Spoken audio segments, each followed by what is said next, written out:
There we go. So welcome to our second installment of Torah Tuesday, where we will be looking at, I think I said the first week, some underappreciated pieces of the Tanakh, of parts of the Torah that we don't always get to read. And this week, we're doing one that I'm not sure that it's necessarily underappreciated. I feel like it's pretty popular and well known, but I also feel like not a lot of people have dived into the full story. And so we'll be looking at Samson, aka Shimshon, today.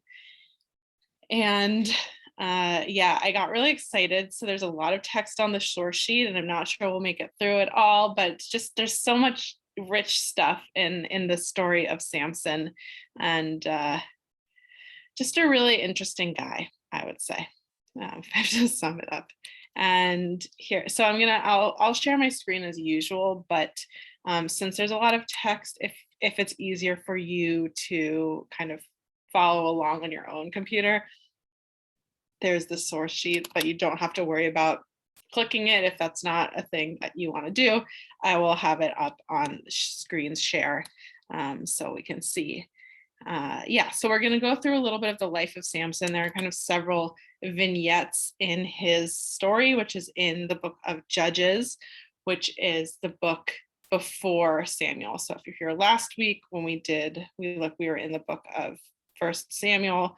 We were talking about the witch of Endor and we had Saul and all of that. So we're going a little back in time to the book of Judges. And yeah, I think that's all I want to say about it before we start. Yeah, so you'll see when I start sharing, we're going to look at a text from Numbers before we jump in, because this idea of Samson, we'll see, was supposed to be a Nazarite. And so we're going to look at kind of the original thing about what a Nazarite is, and then kind of go into Samson. And I will say, on a personal note, I sometimes joke about being a Nazarite because one of the things that Nazarites can't do is have any grape products. So they can't have wine, but they also can't even have grape juice or anything like that. And I am allergic to grape products, so I do not ingest any grape anything. So sometimes I like to joke that I'm a Nazarite, but I do cut my hair. So I'm a bad Nazarite. I'm an unobservant Nazarite. I shouldn't say bad. I'm a lapsed Nazarite. Anyway, but we don't really have Nazarites now anyway. That's something that was from the past. Okay, so let me just, okay. So here we go, share my screen. Well, does anyone have any questions before we haven't really done anything yet. Okay, cool. So here we go, screen share, Torah Tuesday. Great, okay, let me just, okay, so here is Numbers chapter 6, verse 1 through 8. I'm just gonna read it quickly, and then, so if someone would like to read when we start in Judges, which is the exciting part, start to think about that. Okay, it says, God spoke to Moses saying, speak to the Israelites and say to them, if anyone, man or woman, who wants to do something marvelous and utters a Nazarite's vow to set himself apart for the Lord, he shall abstain from wine and any other intoxicant. He shall not drink vinegar of wine or any other intoxicant. Neither shall he drink anything in which grapes have been steeped, nor eat grapes fresh or dry. Throughout his term as a Nazarite, he may not eat anything that is obtained from the grapevine, even seeds or skin. Throughout the term of his vow as a Nazarite, no razor shall touch his head. It shall remain consecrated until the completion of his term as Nazarite of the Lord, the hair of his head being left to grow untrimmed. Throughout the term that he is set apart for the Lord, he shall not go in where there is a dead person. Even if his father or mother or his brother or sister should die, he must not defile himself for them, since hair set apart for his God is upon his head. Throughout this term in Nazarite, he is consecrated to the Lord. So we have the conditions of the Nazarite. We have this idea of no grape products, no haircuts, and I see Ruth, one sec, and not being around a dead person. So those are kind of the three terms. And also, right, it's notable to notice, like, it's not just men, even though it says he, right? Anyone can become a Nazarite. And also in this idea, it seems that being a Nazarite is impermanent. It's a temporary thing. You kind of take a Nazarite vow for a certain amount of time, and then done. You kind of release yourself from a Nazarite vow through like a sacrifice and things like that. But there you go. Okay, Ruth, yes. The part about not being around dead people, is that because that's part of the Kohanim too. So were they supposedly Kohanim? Yeah, so it's related, but it's not. These people aren't becoming a Kohen, because Kohen is by genetics, right? The family, the lineage, this family lineage. Yeah, and as you said, no intoxicants. Yeah, I kind of group that under grapes, but I guess I can kind of separate that out as well.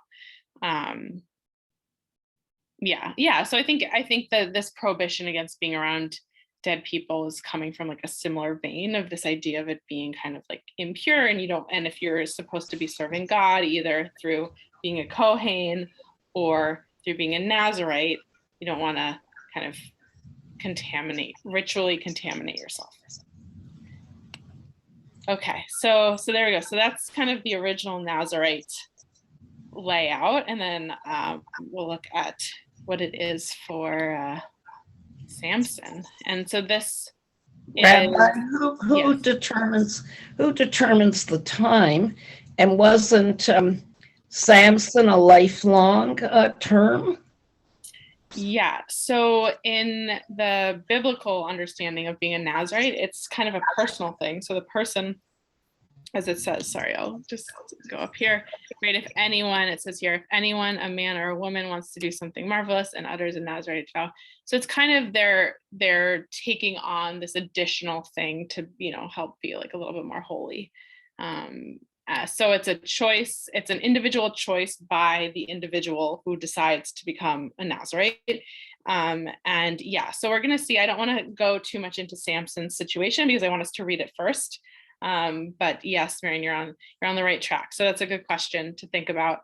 So this is the Samson's birth story, and it has a lot of similarities to some other birth stories that we might have seen in the Bible. So if something feels familiar, and you can think of one if you want to share that. But yeah, so let's read this. So this is Judges chapter 13, verse 2 to 14. And yes, okay, Isaac's already on it. Yeah. So okay, so we'll talk about that in a moment. So let's read it, and then we'll kind of discuss. But this is, again, just a common, I don't want to say trope, but like a theme, not a theme, a structure, kind of like a structure. The word will come to me, but right, this certain structure that we see for many birth stories. Okay, would someone like to read? Yes, Adele. There was a certain man from Zorah of the stock of Dan, whose name was Manoah. His wife was barren and had borne no children. An angel of the Lord appeared to the woman and said to her, "You are barren, you have borne no children, but you shall conceive and bear a son. Now be careful not to drink wine or other intoxicant, or to eat anything unclean, for you are going to conceive and bear a son. Let no razor touch his head. For the boy is to be a Nazarite to God from the womb on. He shall be the first to deliver Israel from the Philistines." The woman went and told her husband, "A man of God came to me. He looked like an angel of God, very frightening. I did not ask him where he was from, nor did he tell me his name. He said to me, 'You are going to conceive and bear a son. Drink no wine or other intoxicant, and eat nothing unclean, for the boy is to be a Nazarite to God from the womb to the day of his death.'" Okay, so I'll just pause there. Sorry, so we have this angel coming. So Manoah's wife, right? So she has not been able to bear a child, she's not been able to conceive. And so we have, right, the angel announcing that, okay, you're going to get pregnant now and you're going to have a son, and you have to be careful not to, right, drink wine or any intoxicant or eat anything unclean. And then also, right, they say, let no razor touch his head. So again, similar to the Nazirite vow that we saw in Numbers, but also kind of declared by an outsider, right? This angel comes down and says, okay, you need to make sure that you're not doing these things and that your child doesn't do these things, right? So again, like wine or other intoxicant is, right? And then this idea of eating anything unclean seems to be a little different, or at least it's not mentioned in the original Numbers text around being a Nazirite. And then of course the question is raised is like, what does that mean, eat anything unclean? Like, we're assuming that this woman is keeping kosher in some ways, and that is a question that the rabbis have when they're kind of going through this, and have various answers around what that means. But I think they kind of attach it to the same, to like this grapes piece, because they're not assuming that she's eating treif. But who knows? I mean, maybe in the original, I think we could also argue that maybe they're saying like, make sure you're eating in a certain way and that. Okay, and then we have, of course, the hair cutting, let no razor touch his head, and but this idea that he's going to be a Nazirite from the moment he leaves the womb is definitely something unique that we don't have mentioned in the Numbers piece. Okay, so let's keep going. Let's get this whole birth story. Adele. Manoah pleaded with the Lord. "Oh, my Lord," he said, "please let the man of God that you sent come to us again, and let him instruct us how to act with the child that is to be born." God heeded Manoah's plea, and the angel of God came to the woman again. She was sitting in the field, and her husband Manoah was not with her. The woman ran in haste to tell her husband. She said to him, "The man who came to me before has just appeared to me." Manoah promptly followed his wife. He came to the man and asked him, "Are you the man who spoke to my wife?" "Yes," he answered. Then Manoah said, "May your words soon come true. What rules shall be observed for the boy?" The angel of the Lord said to Manoah, "The woman must abstain from all the things against which I warned her. She must not eat anything that comes from the grapevine, or drink wine or other intoxicant, or eat anything unclean. She must observe all that I commanded her." The woman bore a son, and she named him Samson. The boy grew up, and the Lord blessed him. Awesome. Thank you. Right, so there's kind of an interesting dynamic here between Manoah and Manoah's wife, or Eshet Manoah, as we say. Right, so this angel has come to the wife multiple times, and as you see, Manoah, like the wife, she tells her husband, "Oh, this is what the angel said," and Manoah's like, "Oh no, like the angel needs to come back and tell us what to do." But literally, the angel had told his wife what to do. But maybe he had some trust issues with his wife. I'm not sure. They should probably discuss that. And but anyway, I guess luckily for Manoah, the angel comes back and comes back again to his wife, who then runs and grabs him. And then, Manoah gets to hear what the angel said directly from the angel's mouth. So he doesn't have to, God forbid, listen to his wife. And says the same thing, right? So there you go. So it is interesting to kind of see that there is this repetition, actually 3 times of these expectations. So there we go. So that's the birth story.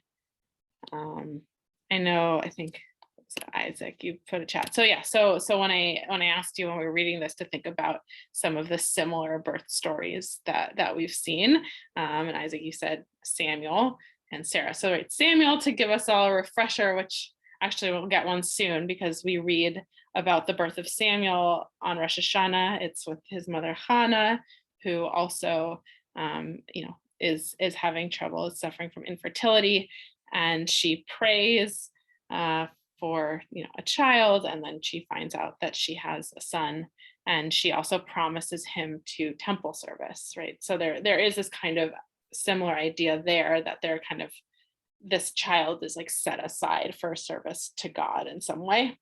And then also, Sarah, right, before she, which again, also on Rosh Hashanah, Sarah, who we hear, right, who has trouble conceiving, and then eventually, right, the angel comes and tells her she's going to have Isaac, and Sarah laughs, and that whole story. There you go. And Rivka, Rivka also has some trouble conceiving, and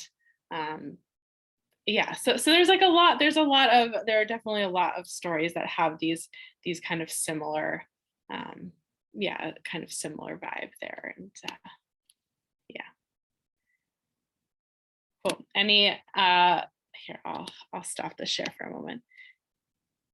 Oh no, that didn't work. Okay, stop share. So right, so we have this story. So we're being set up for Samson. Rachel, of course, right, yes, thank you. I think probably more too. So Rachel, who has trouble, also has trouble, and so we're getting set up here. We have Samson, who already from before birth is a Nazarite, is being set aside for kind of some special purpose. But unlike in Numbers, he's being set up for his whole life, so he never gets to be not a Nazarite, which seems like a very difficult thing, right? He has to never cut his hair. And I think usually in these situations, it's the individual's choice, and he's given no choice in the matter. Kind of this angel comes to his parents, and his parents, I assume, right, will tell him that this is what's expected of him. And, that's it. And I think it's interesting to think about as we continue to read about Samson's life and how this affects him, and how certain things that he had no control over, that like God chose for him or his parents chose for him, affected his own life. And because I feel like, right, there are things in our lives that we get to choose and things that we don't get to choose. And here's like a big one that Samson just did not get any say in the matter. I saw someone raise their hand, but do you think that, this is just today, do you think that's why women are told not to drink when they're pregnant? Maybe God had something to do with that many years back. I was actually thinking about that when we were reading it this time. It is interesting that she was instructed, not to drink any intoxicants. I don't think our modern day science is based on this passage, but I do wonder if there was some wisdom around not drinking during pregnancy. But I'm not an expert in that area. So if anyone would like to say something on that. Adele. I find it interesting that the angel only comes to Manoah's wife, but we don't know her name. Yes. Like she's not important. Right. She is important, and yet we don't know her name. And I know that there are some midrashim that give her a name that starts with a Z. That just went out of my mind. But right. In the text, she's just Eshet Manoah, wife of Manoah. And I think there are a bunch of important women characters in the Bible that don't have a name, which is kind of a bummer. I have a question. I don't know how relevant it is here. Yeah. The East Indian men that wear a turban, I believe it's that they don't cut their hair and all their hair is under there. Is it somehow related, or am I incorrect? Do you know? I'm not sure if it's related or not. There might be some kind of common idea of like not touching your hair, not altering your body in any way. But I can't really say more than that. Okay. Thank you. Okay, we have a comment I'm going to read. Samson did have a choice. Ooh, okay. there are a lot of things our parents tell us to do or not to do. They may be more or less valuable, and we have to choose to listen or not listen. Samson chose to listen. That's interesting. So there we go. So yeah, I guess Samson could have just totally ignored what his parents said about being a Nazarite. I mean, in some ways, he did get a little rebellious, as we'll see. But yeah, that is true. So you have someone giving him more agency maybe than I did. But, okay. Oh, here we go. Thank you. Zalel Ponit in Bava Batra in the Talmud. Okay, that's quite a name. Isaac, do you know what they say, how they came up with that name?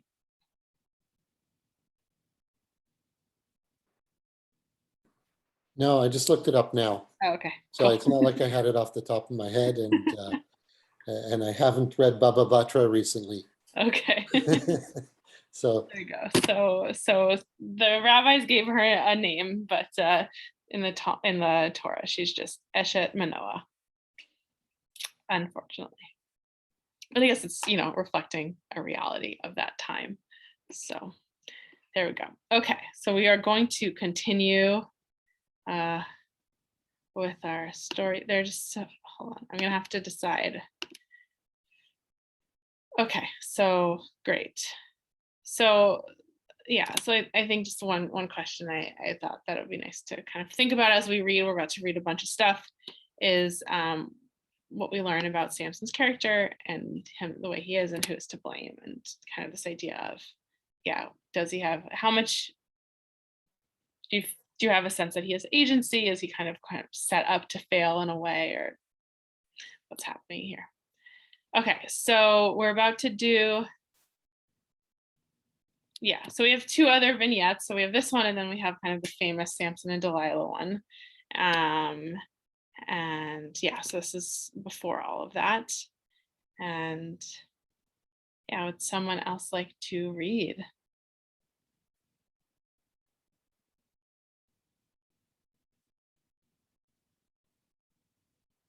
Ruth, thank you. Judges 14:1-20. Once Samson went down to Timnah, and while in Timnah, he noticed a girl among the Philistine women. On his return, he told his father and mother, I noticed one of the Philistine women in Timnah. Please get her for me as a wife. His father and mother said to him, is there no one among the daughters of your own kinsmen and among all our people that you must go and take a wife from the uncircumcised Philistines? But Samson answered his father, get me that one, for she is the one that pleases me. His father and mother did not realize that this was the Lord's doing. He was seeking a pretext against the Philistines, for the Philistines were ruling over Israel at the time. Okay, so let's pause. So we have a classic love story, no, I'm being sarcastic, where Samson notices someone in the city of Timnah, and he wants to marry her. And so he goes to his parents, is like, okay, get me, I want her, so you have to go get her for me. And of course his parents saying, well, do you want to, maybe marry someone, a Jew, or like marry someone in our people? And he says, no, this is the one person I want. She's the one that pleases me. So, you have no choice in the matter. And it's interesting. He strikes me here as like a little bit spoiled. I wish we had kind of more of his childhood.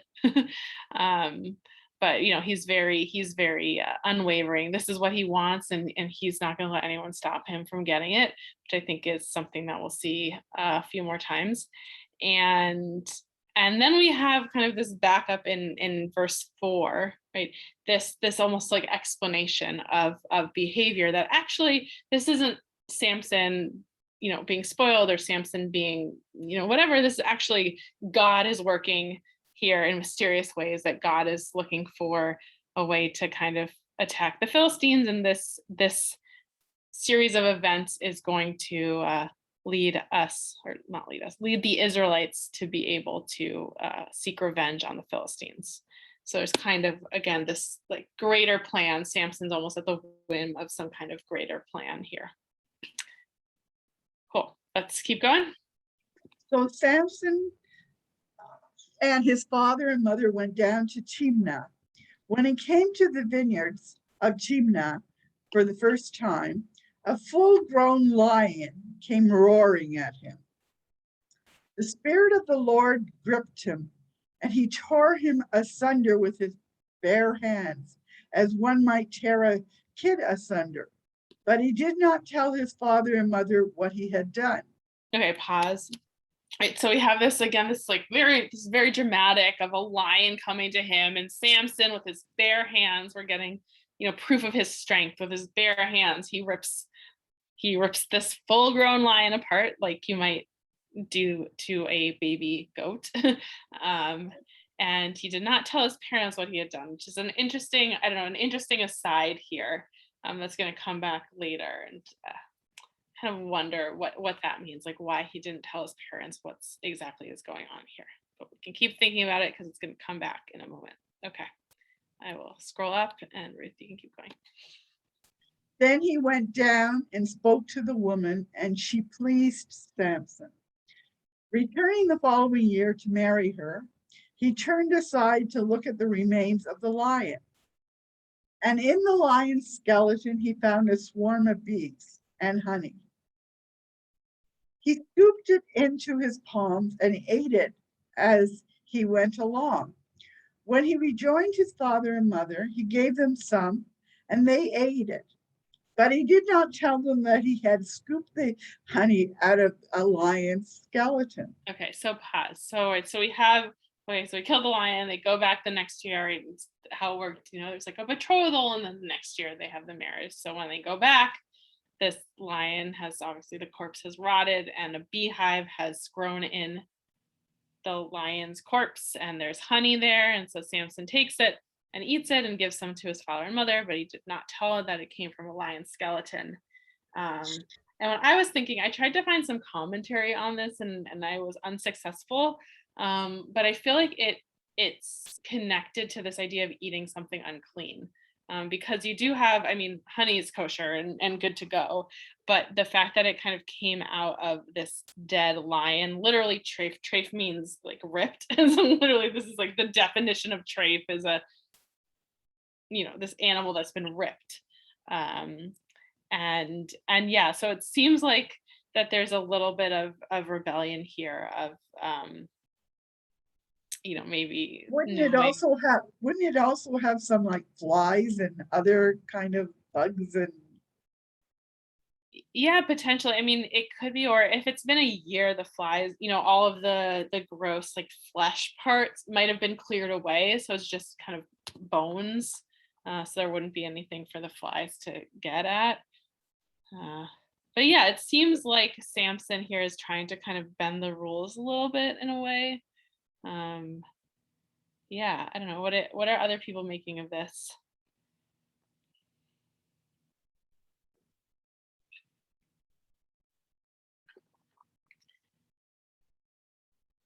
Feel free to write in the chat too. Why was he holding back from his parents? He was defying them about marrying the girl, but the fact that, he killed a lion, and then the thing with the honey, there's some defiance there, even more so. So, like, what is the story behind that? Is that God pushing forward to get him to do these things, or what?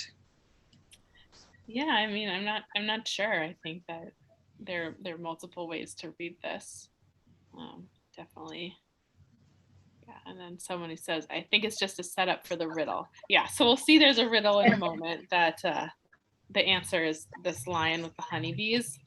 And maybe it is just a setup. I feel like there's more to it than that. I don't know. It's such a poignant image, this idea of a lion corpse with honeybees in it. I feel like there's something else, but maybe not. Maybe I just want there something else to it. But there you go. And maybe he didn't tell his parents because then they would know the answer to the riddle. Okay, and Mindy says, choosing this girl, tearing the lion apart, and not telling his parents where the honey is from is all acts of rebellion. Yeah, right. He's trying to like do these little things to kind of get out from under all of these like requirements that his parents have put on him. Yeah, definitely. And Isaac, you say the lack of commentary may further support its lack of further meaning.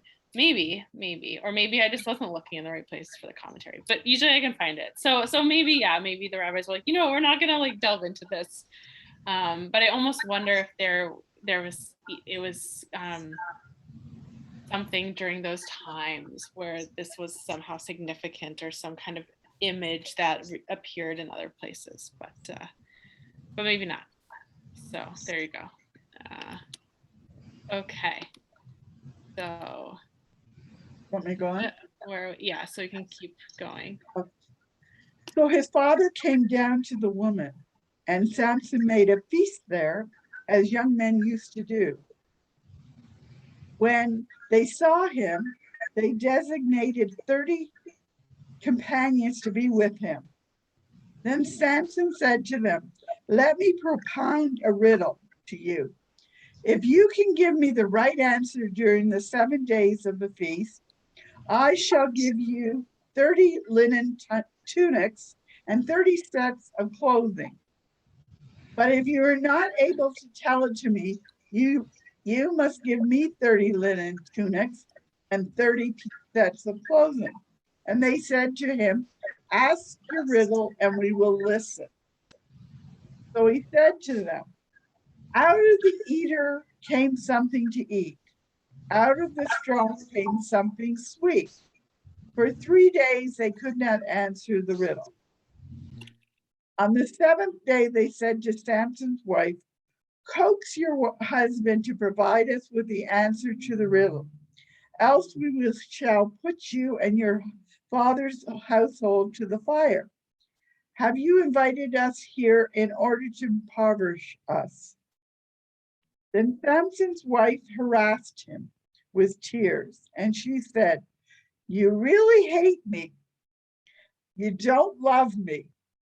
You asked my countrymen a riddle, and you didn't tell me the answer.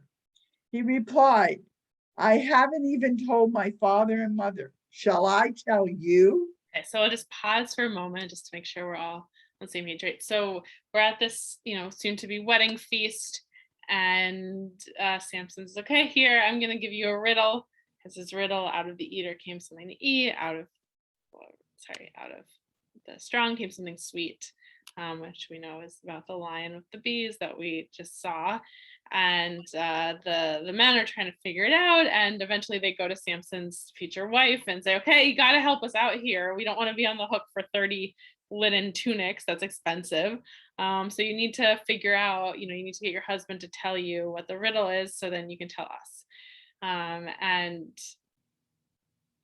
so she goes and she says, okay, like, Samson, come on, tell me. And he says, well, I haven't even told my father and my mother. Shall I tell you? Right. So again, it's this like interesting, not interesting, but the theme of this, of like, can women be trusted, and like, who are the women working for, and kind of as agents of deceit in some ways here, which is not the most flattering, but also, like, these 30 men can't do it, but this one woman can't. So maybe in some ways it is flattering. But okay, so we'll keep going. During the rest of the 7 days of the feast, he told her, because she nagged him so, and she explained the riddle to her countrymen. On the 7th day before the sunset, the townsmen said to him, what is sweeter than honey, and what is stronger than a lion? He responded, had you not plowed with my heifer, you would not have guessed my riddle. Right, so pause. So okay, so on the 7th day, right, she explained to her countrymen. On the 7th day they go and they say, okay, like, we figured it out. It's the honey from the lion. And he responds, which is a very unflattering line, had you not plowed with my heifer, you'd not guess this riddle. Like, had you not, he's comparing wife to cow, which is not so nice, but right, but also very much degrading her and saying like, okay, if you hadn't, used my wife to figure out this riddle, you wouldn't have guessed it. So it's not really yours, but they still, won fair and square, and not fair and square, but they still guessed the riddle. So he's on the hook. So what does he do, Ruth? The Spirit of the Lord gripped him. He went down to Ashkelon and killed 30 of its men. He stripped them and gave the set of clothing to those who had answered the riddle. And he left in a rage for his father's house. Samson's wife then married one of those who had been his wedding companions. Okay, so we have some gore that he goes and he kills 30 men to take, right, this, he has to fulfill the promise of giving 30 linen sets of clothing. So he does that by killing 30 people, and then he's angry. And yeah, it's there doesn't seem to be much, at least the text here, there's no kind of judgment either way around his killing of 30 people. But it is interesting to note that in the original Nazarite vows, right, in Numbers, there's this whole piece about not being around dead people. And here we have Samson killing 30 people, and he kills many more. I left out, there's another story where right after this where he kills a lot more people. He kills like 1,000 people with a kind of a bone of a donkey.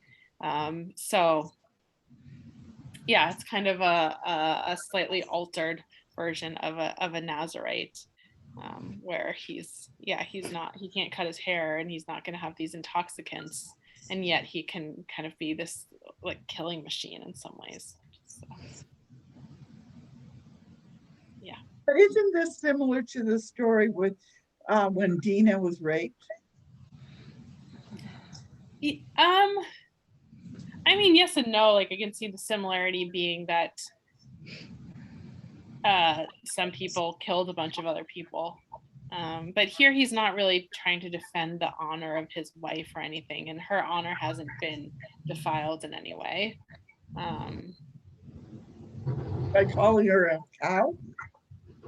That isn't defiling her? Like, I mean, he calls her a cow, which is not nice, but that's Samson calling her a cow. It's not other people calling her a cow.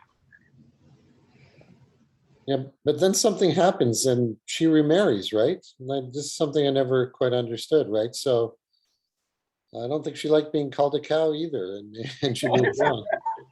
Yeah, definitely. I mean, it seems like I kind of take it as these Philistines weren't so into the idea of Samson marrying in any way. They didn't like, or not Philistines, they're like at Timnah. So they didn't want him to be married in. So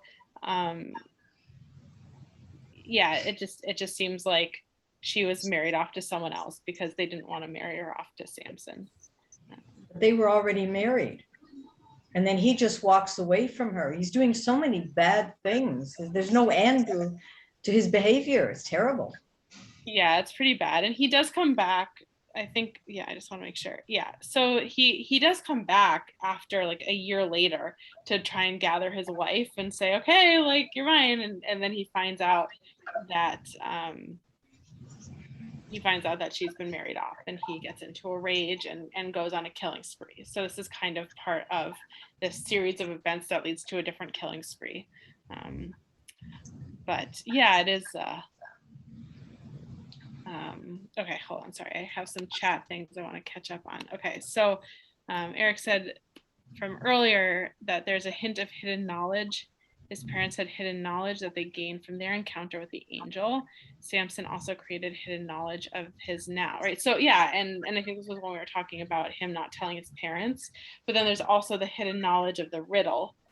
So there is this kind of, this theme of hidden knowledge, which is going to come back in our story of Samson and Delilah, of like, what's his hidden knowledge from Delilah, and when does he tell her, and all of that.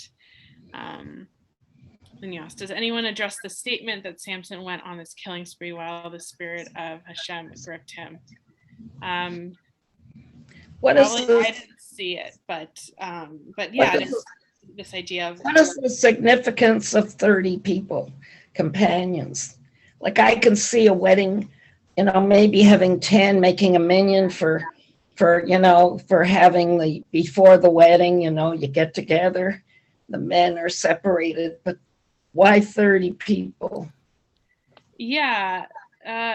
It seems like to me that there's this kind of lack of trust, that they almost want to kind of like keep their eyes on Samson. And yeah, I mean, it seems like Samson, especially if they've, seen him do any of his feats or have any idea who this guy is, he probably has a reputation for his strength. He's able to just like rip apart a lion. And so maybe it's more of like a protection. They want to guard him. They don't trust him type of thing. Yeah, there are a few times, right? We've seen already this idea of the Spirit of God gripping Samson. Each time he kind of does a big feat of strength. So when he tore apart the lion, that was, the Spirit of God in him. And then also here when he killed the 30 people. And But I he think doesn't. But he doesn't kill. He doesn't kill those people. He goes and kills innocent people. Yeah, he kills 30 other people. I mean, I'd argue they're all innocent, but yeah, it's not a good move. Not a nice person. Yeah, I do not endorse this behavior. Yeah, but just to say that this idea of the Spirit of God in him is I think to show that his strength is from God, right? There's this very clear linkage of like, this is not natural strength. This is the strength that God is allowing him to have. And so I think that's. But isn't it also because they're the Philistines and they were the enemy of Israel? Yeah, I mean, these are definitely like enemy people. But I still don't endorse the killings. But yeah, I mean, I think that's why they're looked at a little bit more kindly by the text and by the rabbis. They're not kind of so upset by these actions that Samson's doing. But yeah, I mean, I think if I had to, it's interesting that Samson becomes this kind of hero, because to me, he just seems really a lot like a jerk. So sorry for saying that, but there you go. Okay, so I want to keep going because the next one we got our iconic Samson and Delilah story. And I know we're kind of running through all of this, but I just, so many good pieces. Should have done like a whole Samson class, but it's okay. And you have the link to the source sheet, so you can always go back and re-look over it. And if you have additional thoughts, we can discuss. So this is, so between this story and this next story, which I'm going to just put on a different page because that looks bad. Samson goes out and kills like 1,000 Philistines, and he like ties foxtails together, and there's like a bloodbath. It's bad news, but yeah, again, it's seen as Israel's enemies, and the Philistines had been kind of ruling over Israel, and so this was a way to kind of get back at them and take control so that the Israelites could rule over themselves. So okay, so now we have our Delilah story, and it's also interesting to think about or notice the parallels between Samson and Delilah, this story, and the story we just read about Samson and his husband. Okay, Ruth, would you like to keep going? Once Samson went to Gaza. There he met a whore and slept with her. He's really a nice guy, this guy. Yeah, just an upstanding citizen, yeah. The Gazavites, I didn't know that was a word, learned that Samson had come there, so they gathered and lay in ambush for him in the town gate the whole night. And all night long they kept whispering to each other, "When daylight comes, we'll kill him." But Samson lay in bed only till midnight. At midnight, he got up, grasped the doors of the town gate together with the 2 gateposts, and pulled them out along with the bar. He placed them on his shoulder and carried them off to the top of the hill that is near Hebron. Okay, so I'll just pause. So Right. So we have definitely Samson. I mean, there's the theme of one of his weaknesses, or maybe his weakness is women. And so here is another interaction with a woman where he kind of puts himself at risk. And this one happens to be a prostitute who, so because these Gazites know that he is, with her, they are like, okay, we can sneak up and surprise him and attack him when daylight comes. And right. So I think what this is talking about with the town gate is that a lot of times these walled cities at night would close and then only in the morning open back up. So effectively Samson and everyone else is kind of trapped for protection. And so like, okay, when daylight comes and the gates open, we'll go in and get Samson. But Samson, again, we have this other, show of strength, is able to just open all of the whole town gate and the gate posts. He just takes the whole thing out and he carries it up to the top of the hill. So just another kind of feat of strength that really just plays into all of the same things that we've already learned about Samson. So again, we kind of are learning the same thing. Okay, you keep going. After that, he fell in love with a woman in the Wadi Sorek named Delilah. The lords of the Philistines went up to her and said, coax him and find out what makes him so strong and how we can overpower him. Tie him up and make him helpless, and we'll each give you 1,100 shekels of silver. So Delilah said to Samson, tell me what makes you so strong. And how could you be tied up and made helpless? Right, which is such a suspicious question, right? Like, why is right? Like, it's like, oh, like I just want to know for my own curiosity, like how you could be made helpless. Like, what? No, it's not believable. But whatever. Anyway, okay, keep going. Samson replied, if I were to be tied with 7 fresh tendons that had not been dried, I should become as weak as an ordinary man. So the lords of the Philistines brought up to her 7 fresh tendons that had not been dried. She bound him with them. And while an ambush was waiting in her room, then he called out to him, Samson, the Philistines are upon you. Whereat he pulled the tendons apart as a strand of tow comes apart at the touch of fire. So the secret of his strength remained unknown. Okay, so he tells her, he makes up this answer. She literally does the thing, right, and says, okay. She gets her the tendon, or they get her the tendon. She ties him up, and then she says, the Philistines are upon you. And of course, it didn't work because it was a lie. But if he could have maybe not understood her motives before, now it's pretty clear. She's literally been like, she tried to do it and take away his strength. And then of course, she's the one who gets upset, which is interesting because we'll keep going.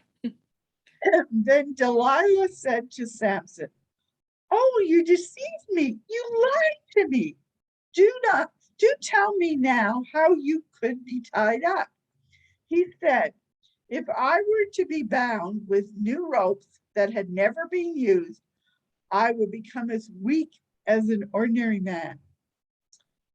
So Delilah took new ropes and bound him with them, while an ambush was waiting in a room. And she cried, Samson, the Philistines are upon you. But he tore them off his arms like a thread. Then Delilah said, you have been deceiving me all along. You have been lying to me. Tell me, how could you be tied up? He answered her, if you weave 7 locks of my head into the web. And she pinned it with a peg and cried to him, Samson, the Philistines are upon you. Awakening from his sleep, he pulled out the peg, the loom, and the web. Then she said to him, how can you say you love me when you don't confide in me? This makes 3 times that you have deceived me and haven't told me what makes you so strong. So pause. So it's just like I have to wonder what's going through Samson's mind at this moment, that literally, this has happened 3 times, that she's trying to make him lose all his strength. And like, is Samson not wondering, why is she trying to do this? Like, what's going on here? I mean, it just seems so obvious. It feels like Samson must know. And then is he, like, when he ends up telling her, is it just because he's, trying to set himself up to fail? Or is he just kind of gives up? Or is it because this woman holds so much power over him? Is this like some type of like psychological abusive situation where she's just like gotten him into this place where he's unable to really think for himself? So many possibilities, but it's very puzzling. Like why is he doing this to himself? Anyway, okay, we'll continue on, and then we'll kind of get to the end, and then Finally, after she nagged him and pressed him constantly, he was weary to death, and he confided everything to her. He said to her, "No razor has ever touched my head, for I have been a Nazarite to God since I was in my mother's womb. If my hair were cut, my strength would leave me, and I should become as weak as an ordinary man." Sensing that she had confided everything to her, Delilah sent for the lords of the Philistines with the message, "Come up once more, for he has confided everything to me." And the lords of the Philistines came up and brought the money with them. She lulled him to sleep on her lap. Then she called in the man, and she had him cut off the 7 locks of his head. Thus she weakened him and made him helpless. His strength slipped away from him. She cried, "Samson, the Philistines are upon you." And he awoke from his sleep, thinking he would break loose and shake himself free as he had the other times, for he did not know that the Lord had departed from him. The Philistines seized him and gouged out his eyes. They brought him down to Gaza and shackled him in bronze fetters, and he became a mill slave in the prison. Okay, well, we'll pause there because okay, so she finally gets the answer out of him, and shaves off his head, and he is made as weak as an ordinary person, but it seems like even weaker, because he's talks about his strength being like that of a baby. And he becomes blind. And he's blind, yes, and he gets his eyes poked out. So that does not help at all. I don't know, like what. I just feel like, what was this text trying to tell us here? What's going on here? Perhaps he was a spoiled brat, and this is the way he's learning. It's a little extreme, but yeah. But look at how bad he's been, how many bad things he's actually done. Yeah. And it reminds you of the children, it won't happen to me. Mm-hmm. With COVID, even today. Oh, yeah. I get COVID. Same thing. It was written that he should become as weak as an average man. Not that he will. That's the only time it was written that way.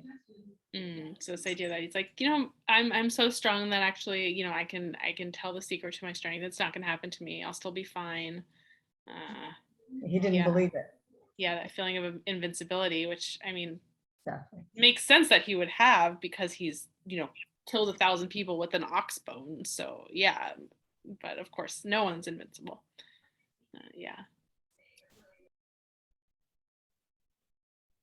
But nobody else who is a Nazarite is that strong. It's only him.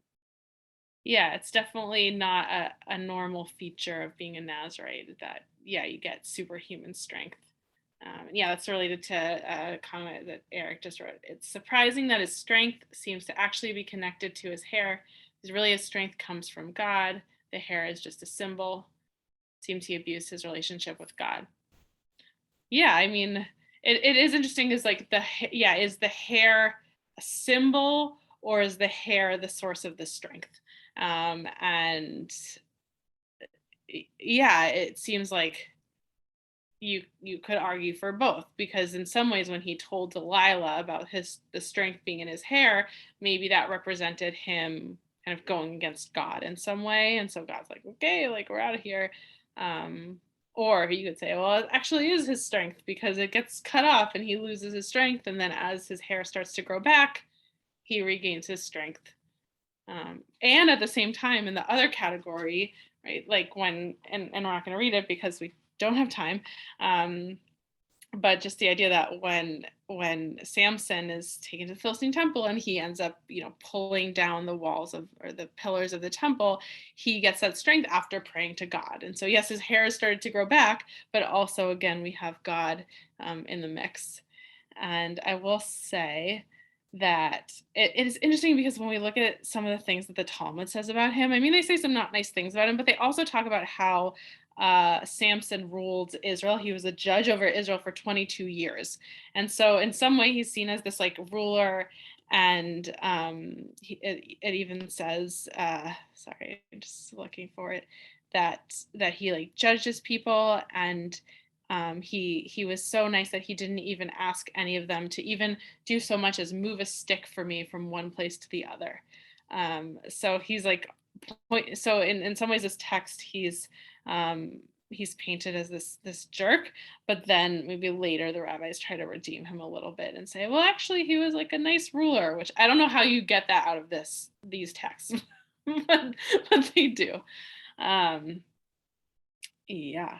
So I wish we had lots more time, but I want to before or after? Before or after the probably judged? probably before, but like in the middle, right? So he's done a lot of killing. He just maybe hasn't like met Delilah yet. But yeah, I mean, I think it's I don't know. I know I was saying this earlier. I learned this story when I was younger, which just, it seems like an interesting thing to teach a kid. Like, what was the message here? Like, not to trust women? I'm not sure. Or, strength comes from God. Okay, but like, Yeah, was it punishment from God?